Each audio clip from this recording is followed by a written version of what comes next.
اب تمہاری شادی ہونے والی ہیں،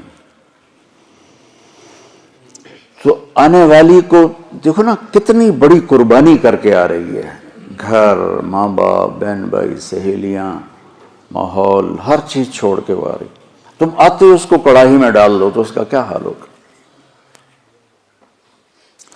اور جتنی کوئی مشین قیمتی ہوتی ہے اس کی ڈائی اس سے بھی قیمتی ہوتی ہے. ڈائی سانچہ انگریزی میں ڈائی کہتے ہیں، اردو میں سانچہ. مرسڈیز کا جو سانچہ ہے جس میں مرسڈیز ڈھلتی ہے وہ مرسڈیز سے زیادہ مہنگا ہوتا ہے.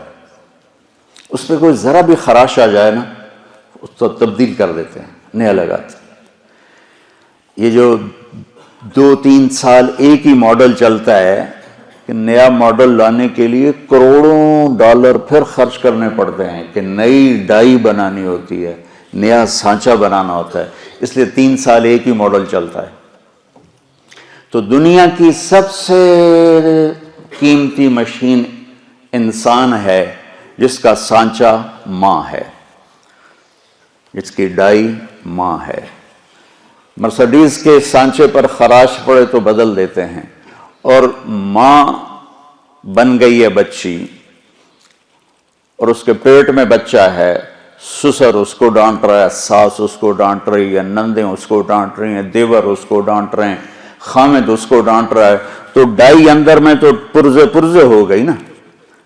آج کل بچے پیدائشی ڈپریشن کا شکار ہیں کہ ماؤں پر وہ تشدد ہوتا ہے ماحول. کہیں اس کا الٹ بھی ہو جاتا ہے لیکن وہ بہت کم ہے کہ آنے والی بڑی زوردار ہوتی ہے سارے نے بلا لیں دی،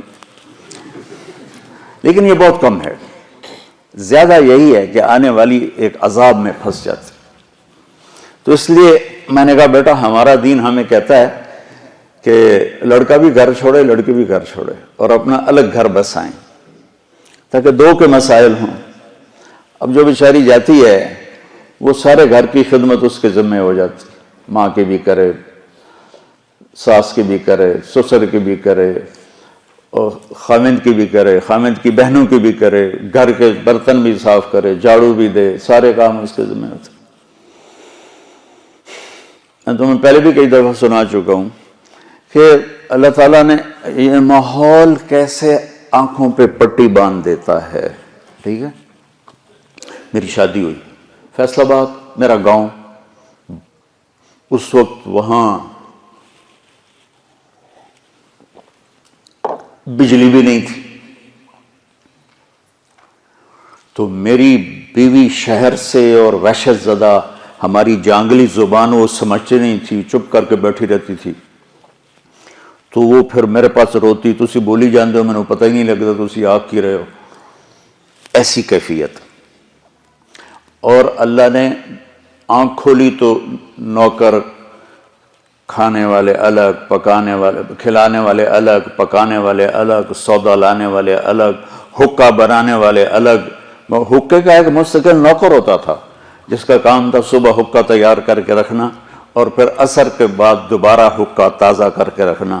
اس وقت حکے پر پوری مجلس لگا کرتی تھی.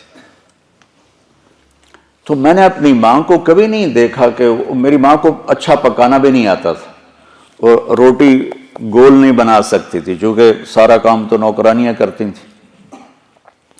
تو میری ماں کو کوکنگ نہیں آتی تھی اور نہ ہی کوئی روٹی پکانی آتی تھی. بطور عورت تھوڑا بہت وہ جانتی تھی لیکن چونکہ کام کرنے والیاں ہوتی تھیں تو ان کو بھی ضرورت نہیں پڑی.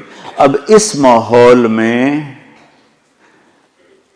جرگا، پوری مجلس شورا بیٹھی ہے، پوری فیملی کی عورتیں اکٹھی ہیں اور گفتگو کیا ہو رہی ہے؟ تیری ماں تا چولہے تے سڑدی پئی ہوندی ہے تے بیگم تیری ٹھک تے پیڑے تے بیٹھی ہوندی، ٹھک تے منجی تے بیٹھی ہوندی. اور میں ہنس پڑا. میں نے کہا میری ماں کداں چولہے تے سڑی؟ میں نے کہا میں ہمیں تا اسے ماں چو جمیا، میری ماں نو تے ہن تائیں پکاونا نہیں آمدا، تو کداں چولہے تے سڑی ہے جو میری بیگم جڑی ہو ٹھک تے بیٹھی تے ماں چولہے تے سڑدی پئی. میری ماں صرف نگرانی کے لیے جاتی تھی کیا پک رہا ہے کیا ہو رہا ہے بس. یا جب کھانا تیار ہو جاتا تھا تو نوکروں کو تقسیم کرنا، ڈیرے والوں کو تقسیم کرنا، مہمانوں کو تقسیم کرنا، گھر میں اپنے ہمیں یعنی بچوں کو دینا. یہ ماحول ہے کہ سب کچھ ہوتے ہوئے بھی ڈیمانڈ ہے کہ اے بھی جھاڑو پکڑ کے شروع ہو جائے.